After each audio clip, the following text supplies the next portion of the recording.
Welcome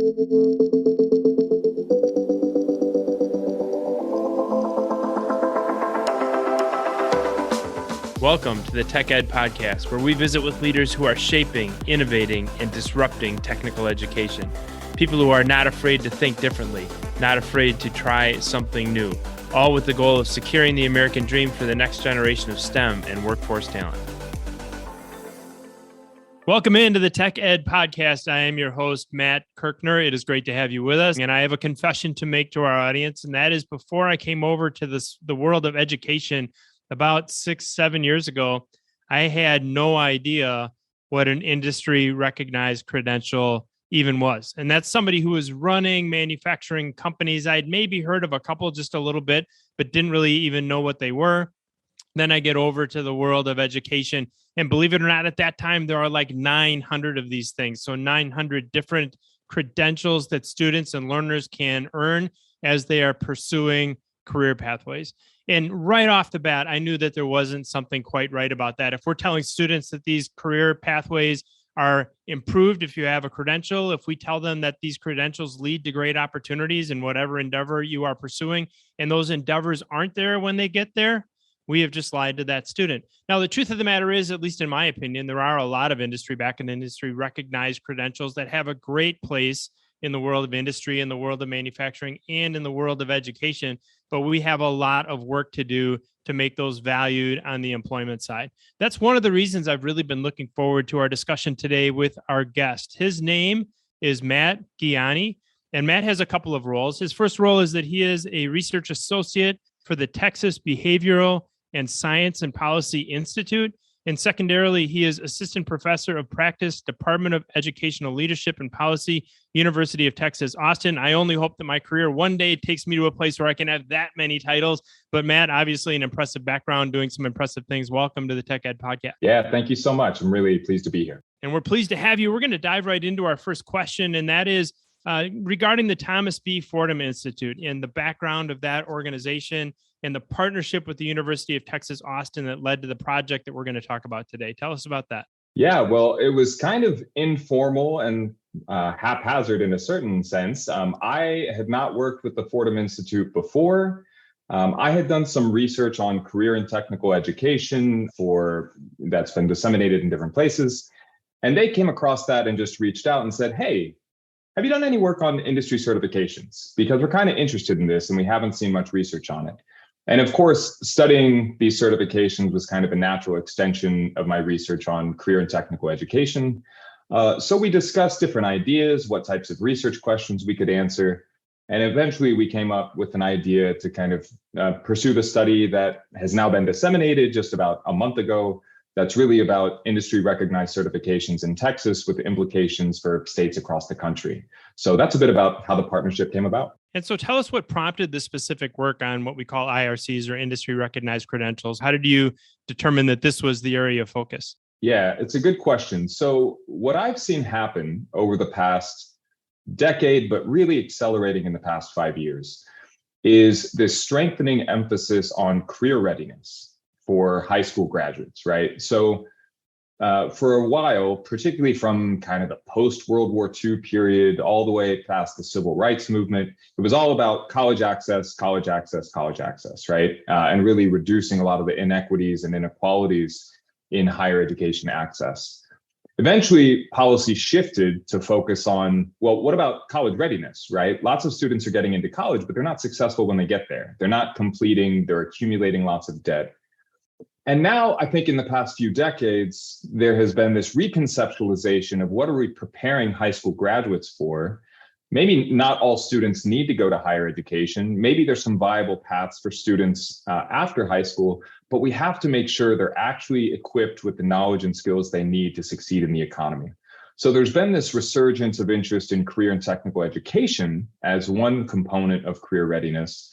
But there were still lingering questions about, is CTE valuable? Do employers care? Do they know what K-12 career and technical education programs of study are? Well, maybe we can communicate the value of what students are learning if we also ensure students are earning these industry recognized credentials, right? So what's happened in the past 5 to 10 years in particular is state policy has reconceptualized college and career readiness to include things like the completion of CTE programs of study, but also earning industry recognized certifications. And in Texas and in many other states, before 2017 or before 5 or 10 years ago, states didn't even collect this data. It was impossible to do the type of study that we just did because data on industry recognized certifications wasn't even collected systematically. So both the changes in policy really prompted the study, but also the fact that for the first time we can actually do a study like this because data is actually being collected on it. So that was kind of the impetus of this particular study. I'm really interested in finding out some of the things that you learned about industry recognized credentials. So I know there's a number of findings from your study. We're going to go through several of those findings today. Before we get into that, just give us a synopsis of the study itself. What is an industry recognized credential for our listeners who might not know? Who are the students that were a part of this? Were there specific CTE fields and categories on which you focused? Tell us about that. Yeah, good question. So industry recognized certifications and the language of IRCs is still relatively new, particularly in the K-12 kind of policy space. So just to be clear about what we're talking about. So to differentiate from certificates, post-secondary or educational institutions will issue certificates of completion, kind of like degrees, but usually for fewer credits. Industry recognized certifications are different, right? These are issued by either industry groups, individual businesses, or sometimes state agencies like Texas, the Department of Licensing and Regulation can issue licenses for different occupations. They're also different because you don't get a certification just for completing coursework. There's usually some type of external assessment, whether it's like a standardized multiple choice assessment or some type of portfolio that folks have to do in order to demonstrate they have the knowledge and skills that are being certified by this certification. So just some examples, you mentioned manufacturing. Obviously, there's lots of different certifications within the manufacturing space. Companies like Adobe and Microsoft and Google might have all different certifications in the kind of IT or data analysis space. Things like if you're a cosmetologist, you need to get a license in order to be a cosmetologist. You can't practice if you don't have that license. So that's an example of the state agency, the Texas Department of Licensing and Regulation, or the other states' equivalents, would certify whether folks are a licensed cosmetologist, right? But there can also be kind of third-party groups that also serve in a licensing capacity that then issue these certifications. So that's what the IRCs consist of. Got it. And as far as the students that were involved, tell us a little bit about that. Did you have specific students that participated in the study? Yeah, so there were really two parts of the study. One was a large statewide quantitative analysis of the relationship between students earning industry recognized certifications and their college and career outcomes, right? So that included every student who graduated from a public high school in Texas between 2017 and 2019. Texas is big, so we have about 300 to 350,000 students every year who graduate from public high schools. So the total sample there was over 1 million students who graduated between 2017 and 2019. Of those, a little more than 60,000 of them earned industry recognized certifications. So as I mentioned, this is fairly new, it's growing, so still not a huge percentage of students earn them, but 60,000 students is a non-trivial number of students who earn these certifications, and we can then look at their outcomes. I also spoke to about a dozen students in different schools across the state to really gauge their understanding of like, do you know what a certification is? You're in a CTE program. Have you heard of this? Who's talked to you about it? What has been your experience?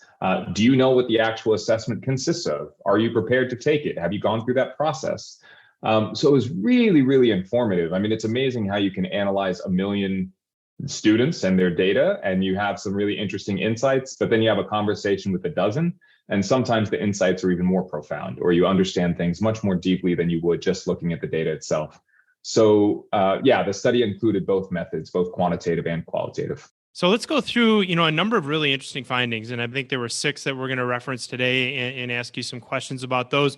Just so our audience is clear, I'll read the finding and then we'll go ahead with a question. The first one is, quote, in general, IRCs are weakly related to increases in short-term employment, while a few specific IRCs are positively related to increases in short-term earnings, particularly for students not attending college and part-time college students. So I referenced in the intro my experience on the industrial side, which was, I just had never heard of these really. And then I get to education, and like the first thing people are telling me is, yes, you earn these credentials and there's jobs in industry. And I'm like, well, maybe for some of them, but not in the space that I was working in. So the fact that, maybe there's a lack of correlation in terms of earnings or even employment, how much of that do you think is related to a lack of knowledge on the part of employers as to the fact that these even exist? A ton, which is the irony.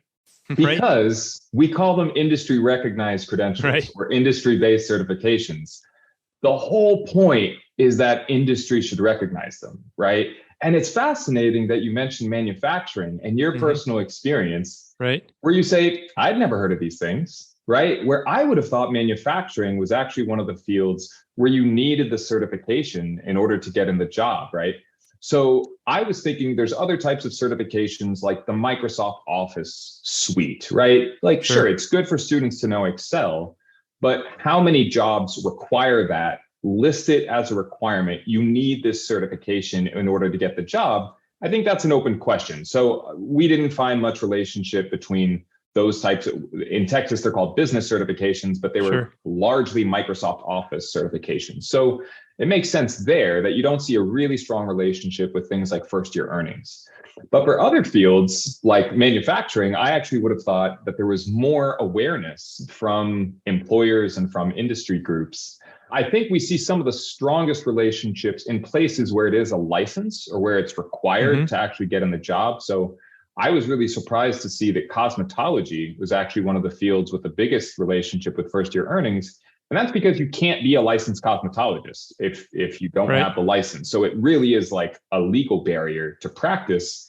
So it makes sense we'd see greater influence in those contexts. But I was really struck by your experience right off the bat, because that's different than what I would have assumed, Absolutely. And me too, now having worked in education, it's such an interesting juxtaposition between the view of industrial employers and the view of educators when it comes to third-party credentials. One of the things that in our audience knows, I'm an advocate for the right one. And to me, the ones that are most effective are the ones where you've had a large group of employers, regardless of what the market is. And this is me speaking, not your study, of course, but where you have a large group of employers who are involved in establishing the competencies and then valuing those students and learners as they emerge from the program. Still, it's still a relatively new phenomenon, but certainly you and I would agree on that perception that there's work to do on the part of certification bodies if we are to further their value in whatever the employment endeavor is. I want to move on to the second finding in your study, Matt, and that is this: IRCs in agriculture, business, and health science are positively associated with college enrollment and persistence, but those in cosmetology, manufacturing, and transportation are negatively associated. So the question is the reason for that as obvious as it might seem? Those last three, cosmetology, manufacturing, and transportation, don't necessarily require a post-secondary degree or education, or is there another reason for it? I think it's as obvious as it would seem to a certain extent, where there are certain fields that have stronger alignment with post-secondary programs, and there are certain fields that have less alignment. So I think I keep harping on cosmetology, but that's a good example. Like going to a university, it's difficult to continue your cosmetology education if that's the field that you want to continue in. So you wouldn't expect to see masses of students pursuing cosmetology at a university, right? While other fields, there might not be as strong of a link between the certification and jobs you can get immediately out of high school. So you might be more likely to pursue college. I think health science is an interesting one because we see it's one of the few fields where we see both an increase in earnings and a positive relationship with going to college. So a lot of these, there's just this inverse relationship between certain types of training and experience are better for getting a job and better for increasing your earnings in the short term, while others are more strongly related to kind of undergraduate programs, bachelor's degree programs, and so forth. So I think there's trade-offs that lots of students have to do about, do I do something that helps me get a job or increases my earnings in the short term, or do I kind of invest in my education to develop more long-term skills? But there are at least some programs like health science where we actually see they promote both, right? You're not diverting students from college, but you're also promoting their earnings, right? So I think the key for us is to think about how do we identify those, scale those, and ensure that these types of programs are really promoting student success holistically. Do you have thoughts on how you do that, how you identify and scale those credentials? It's a great question. I would say the first is to do the research, right? Because I think you can make some theoretical arguments, like for many of these fields, why they might be related to college programs.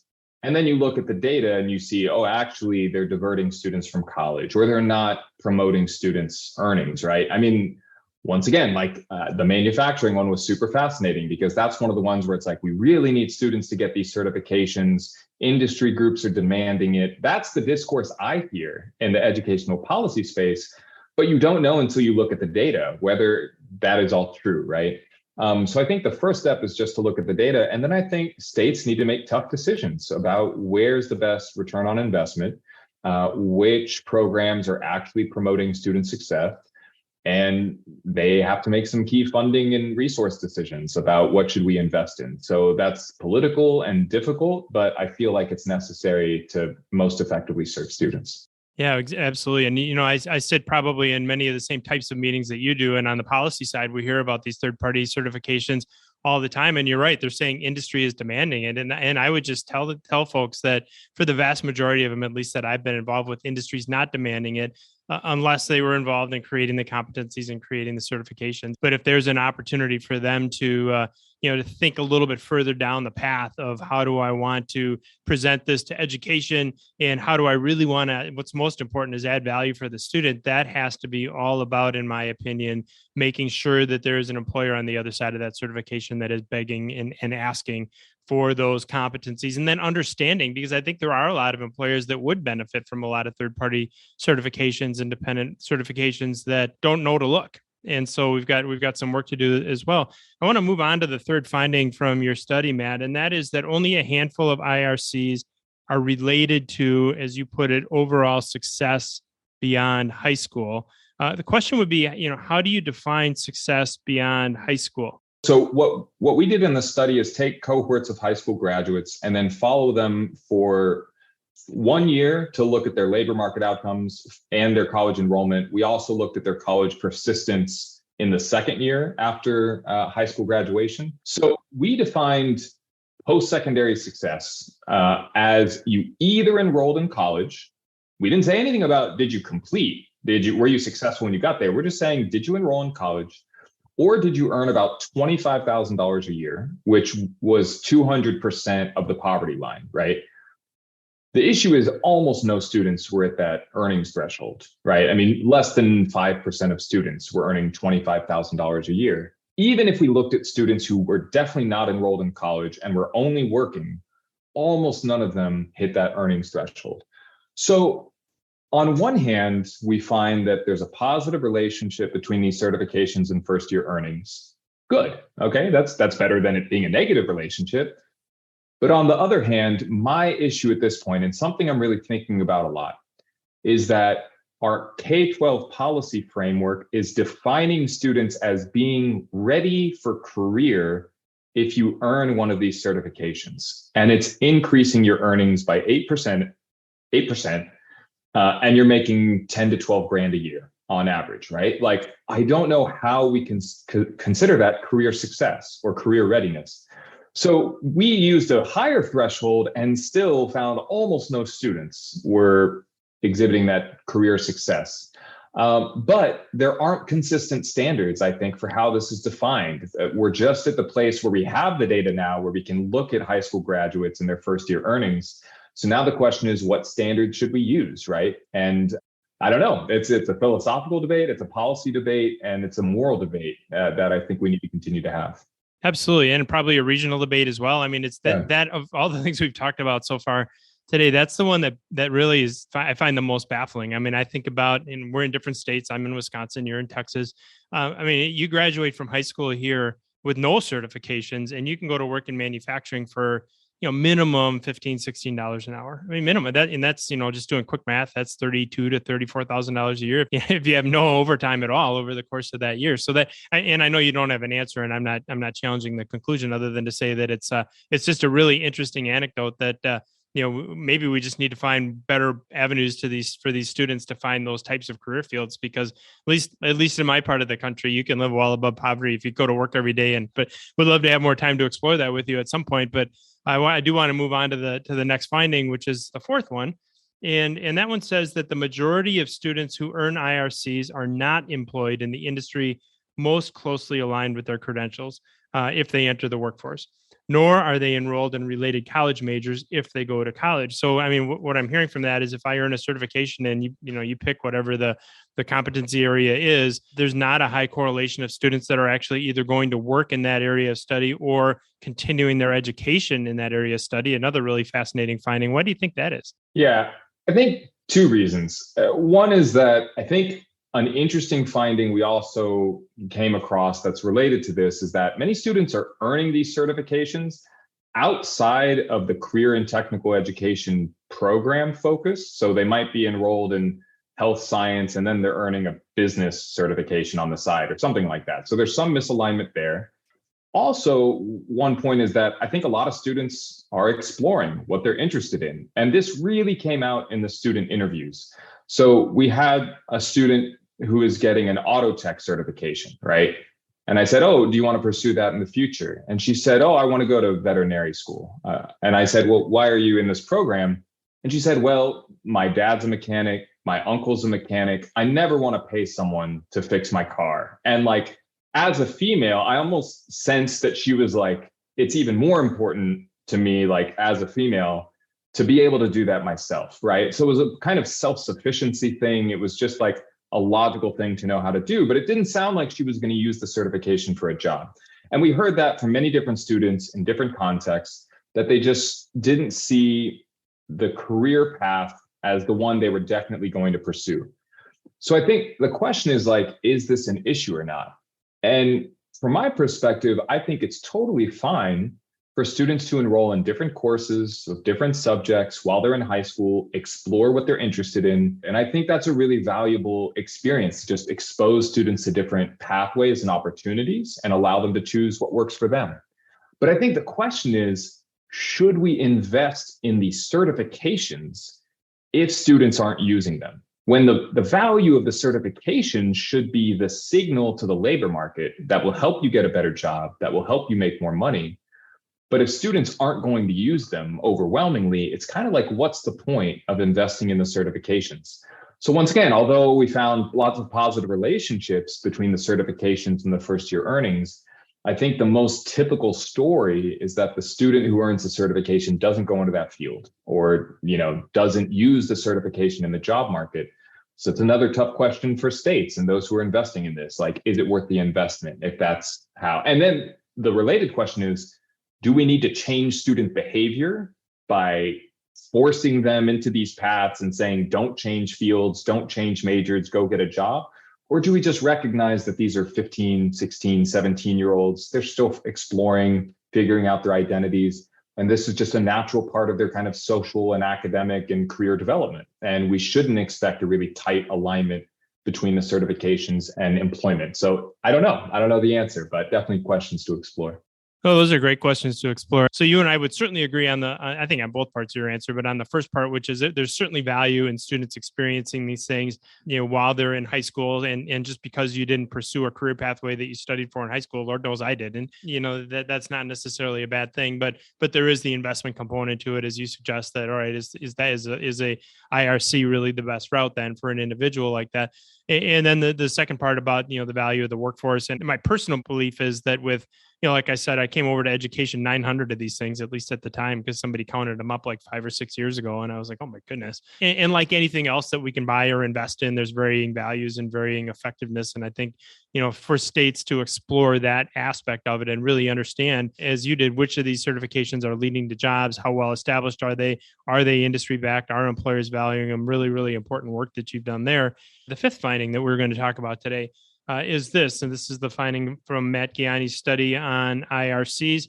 CTE concentrators, as well as Hispanic, Asian, and higher achieving students, are most likely to earn IRCs, while schools, and parenthetically, not students, race, ethnicity, or socioeconomic background, schools are the most important predictor of earning an IRC, which is basically telling us that it's not about who you are or what field you're in or what have you. It's what school did you go to, and the correlation there was fascinating. So the question is, did you see the correlation in the types of schools that are promoting IRC? For example, you said 0 students earned an IRC at more than 40% of Texas high schools. So as ubiquitous as these are in Texas, 40% of the high schools in Texas, nobody earned an IRC, but nearly 2/3 earned an IRC at the school with the highest rate. That's telling us something. What is that telling us? Yeah, there's a couple findings here that are very closely related. And,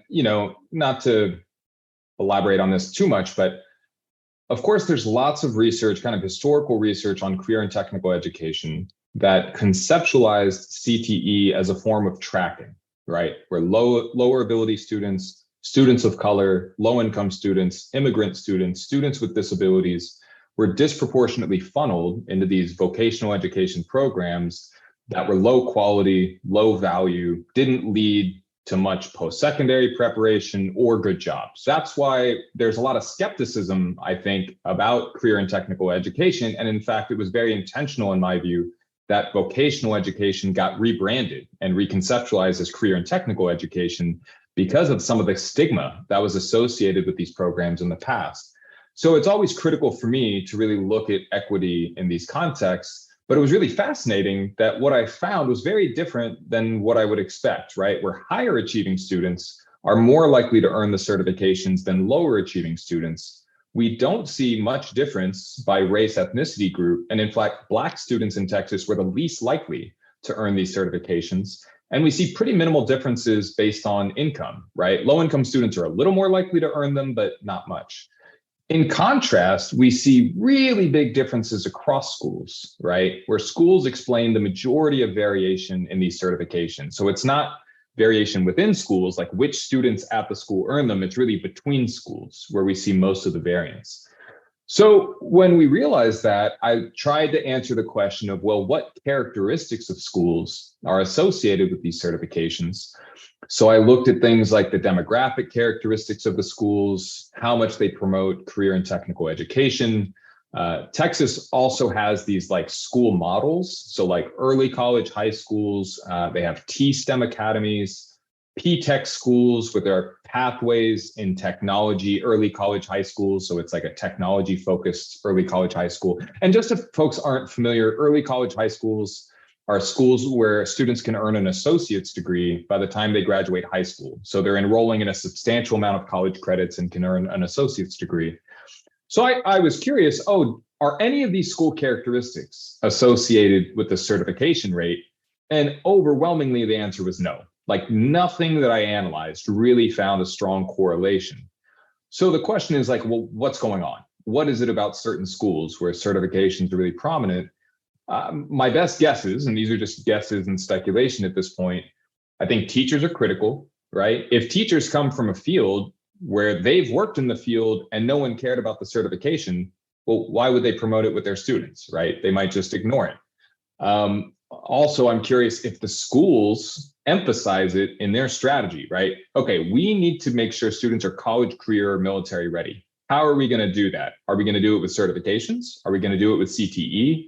Are we going to do it with dual credit? Are we going to make every kid take the SAT or ACT, right? Schools have lots of different options for responding to accountability mandates. So the question is, how do schools do that? How much do they prioritize certification? So I imagine that's a key part of a story that we need to investigate more, and we just haven't yet.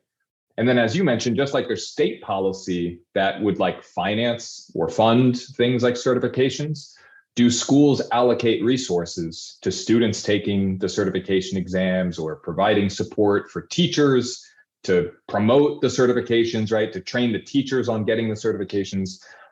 So I think there's a lot of potential mechanisms, but at this point, we really don't know. Sure. And we just need to do more research on it. Just a follow-on question that occurred to me is that, did you look at all like correlation between the importance of the credentials at the community college level and the regional, in the regional high schools? And you're shaking your head no. So that wasn't part of the review.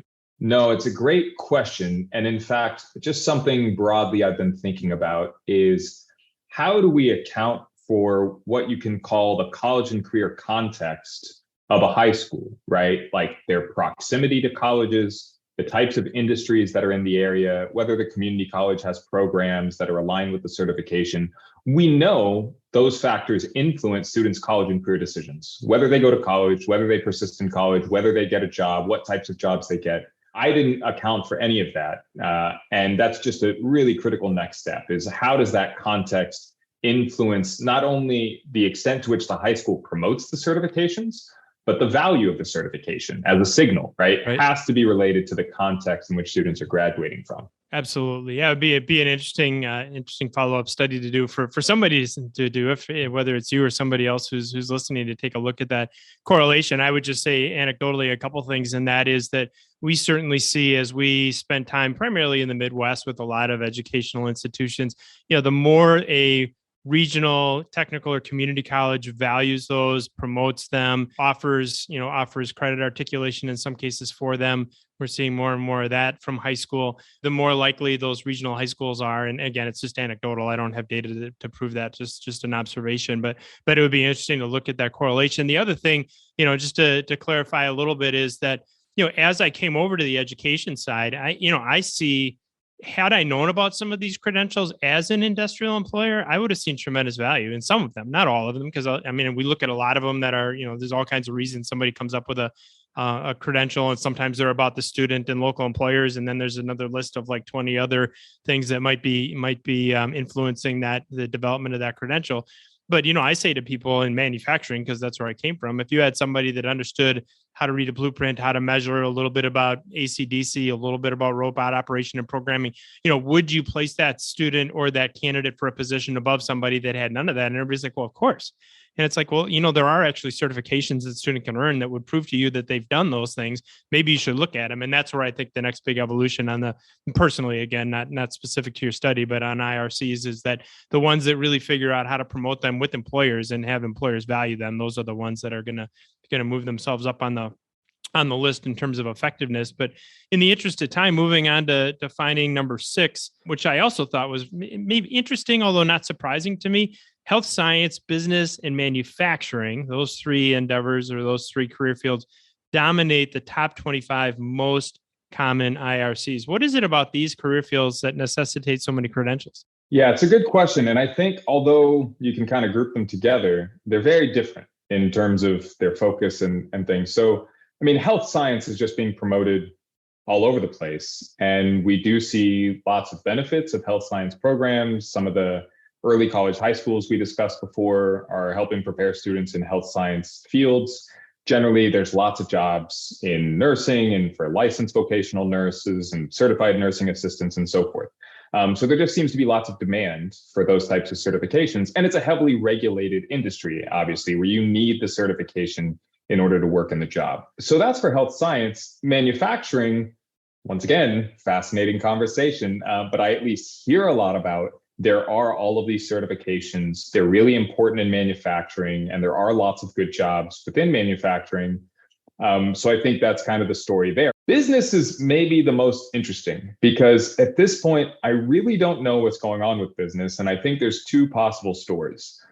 One is that many CTE programs and folks in business programs say students need Microsoft skills or Adobe skills or other things to go into the workforce. And I think you can make an argument for that, right? I use Excel and Word all the time in my job. So those skills are important. They're also, to an extent, kind of the lowest hanging fruit. They're a little easier to obtain, those certifications, compared to even cosmetology or health science, or many of these ones that are much more highly regulated. So I think to an extent, schools are responding to accountability pressures and thinking about, how do we indicate students are career ready as defined by state policy? And they're thinking about, how can we invest the fewest resources in order to make that happen? And I think that's part of the story for business. More research to be done. Anyone listening want to collaborate on some stuff? I think there's some stories to tell in that space. So hopefully we can learn more about it. As we go into the next set of questions here. And before we get into those, for people who are hearing this and are like, oh my goodness, I really want to take a look at this study, we'll put it in the show notes for sure. But is there a place they can go to look at the full study? Yeah, it's on the Fordham Institute website. I'm happy to get the link and share it out with the audience, so it's there as well. That's great. Yep. It'll be in the show notes for the audience, and we'll do that because I think there's some really interesting observations. And I think in a lot of ways, to your credit, the study itself probably elicits more questions or as many questions as it does answers, which is great. It gives us a lot to think about. And you do suggest in the study, what you call 4 big ideas. And I want to explore a few of those in the time that we have left. The first question I have on those big ideas, Matt, is why is it so important for high schools and even for middle schools to help students figure out their career interests and aptitudes? Yeah, it's huge. And I've actually worked for programs for quite some time that are really focused on counseling and advising, even at the middle school level as well as the high school level. We know that students' access to information about careers, their access to information about college pathways varies tremendously across populations, across geographic contexts.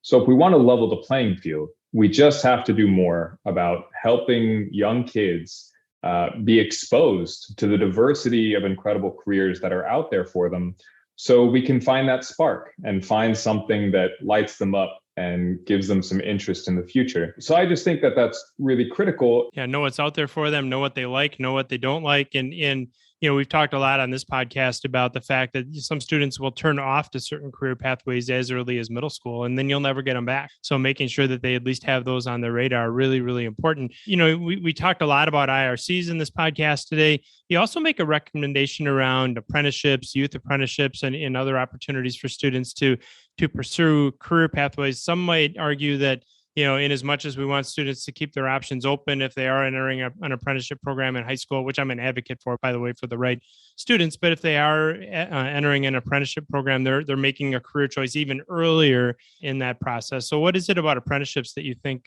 makes sense for a lot of students? Well, I do think with these types of programs, you can definitely connect much more closely with an employer. You're getting lots of mentorship, you're getting lots of coaching, and you're getting the training that's embedded within the career, that's embedded within the industry or the work, rather than just kind of the academic version of it. So I think for a lot of students, it can be a very clear way to see how the skills and knowledge they're gaining are directly applicable. They can see themselves in a pathway. They can really feel what it's like to work in a job, because lots of times we think we know what a job's going to be like. So just allowing them to really experience that, I think, can be really beneficial. I grew up in the environment of manufacturing, as I suggested, came over to the world of education, had to learn a whole new vocabulary in many cases. And one of those sets of words was stackable credentials. And I know one of the 4 big ideas that you have in your study is to explore more stackable credentials and advocate for them. What is a stackable credential? And then why do you see them as so beneficial? Yeah, so I think one of the clearest examples is in like healthcare, right? Or health science. So a student might start off with a certified nursing assistant program. Some of those are 6 credits, 12 credits, can be done in a semester, and the student can start working in a healthcare field. Next, maybe they want to be a phlebotomist, maybe they want to go on to be a licensed vocational nurse. The stacking idea would be that everything they've learned also applies to the next program in the sequence, to the next step in their career journey. So they're not having to start from scratch, right? So you would take all those credits, all that knowledge, and apply it to the next phase. And then from licensed vocational nurse, you could be a registered nurse, and then an advanced practice nurse, like a nurse practitioner or a clinical nurse specialist. So that's one example of a kind of stackable credential. Now, health science is a pretty clear career path. In many other fields, it's not as stacked, and it's not as clear what the stacking entails. So I do think there's lots of room to improve upon giving students the vision of the next steps in their journey and giving them what are sometimes called on-ramps and off-ramps, right? Okay, if you want to stop here, you can get a credential, you can go work for a bit until it makes sense to come back and continue your formal education and get the next credential sometime in the future.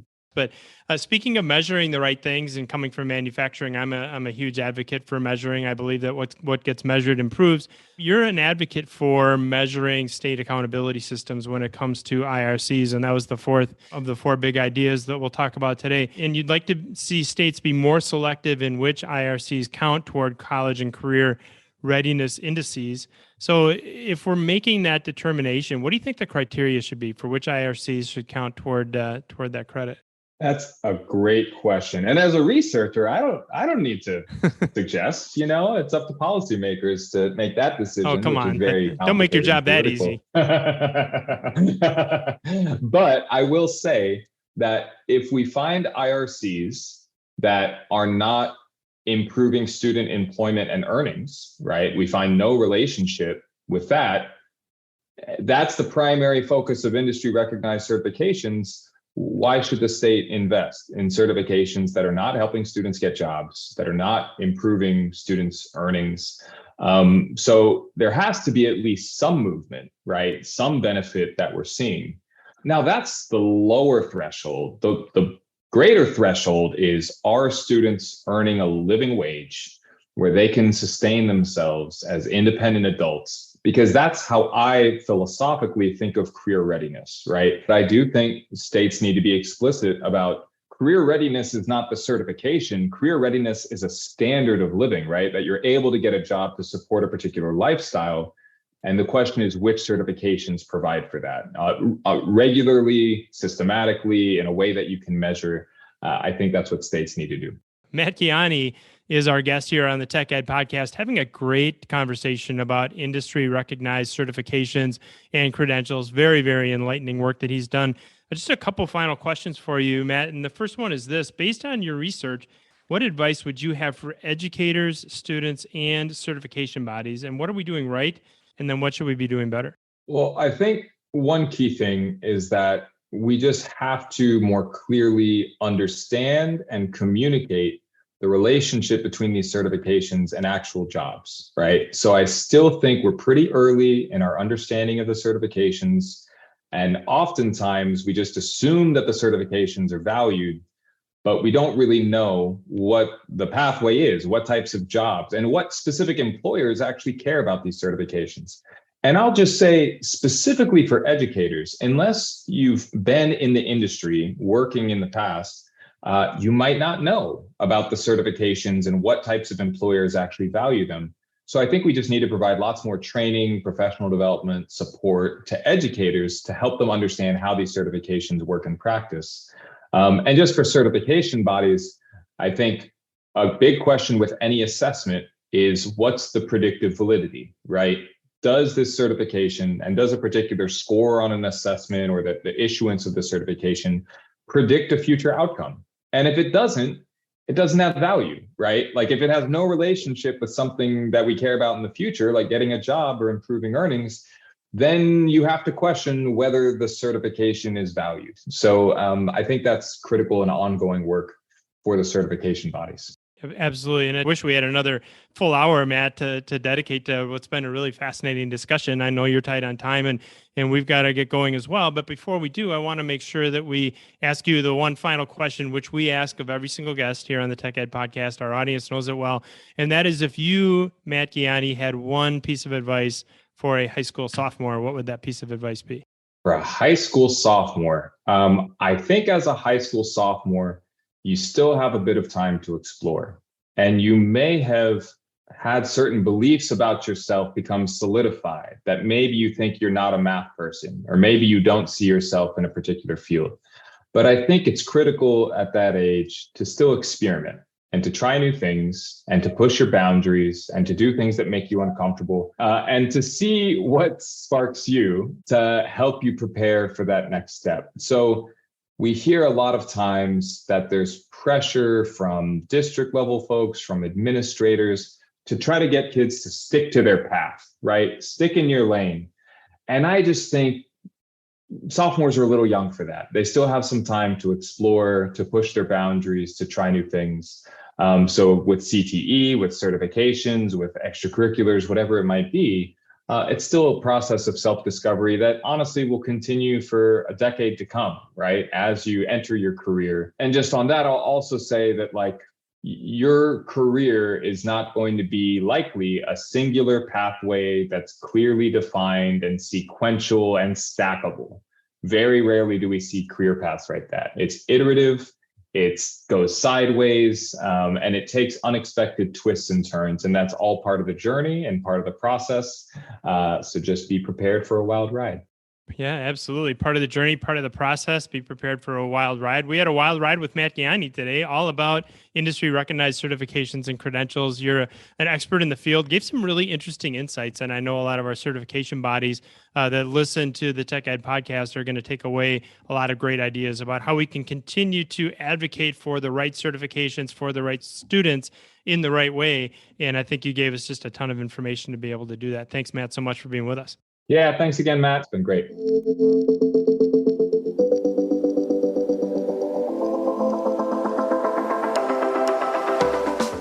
Thanks for joining us for this episode of the Tech Ed Podcast.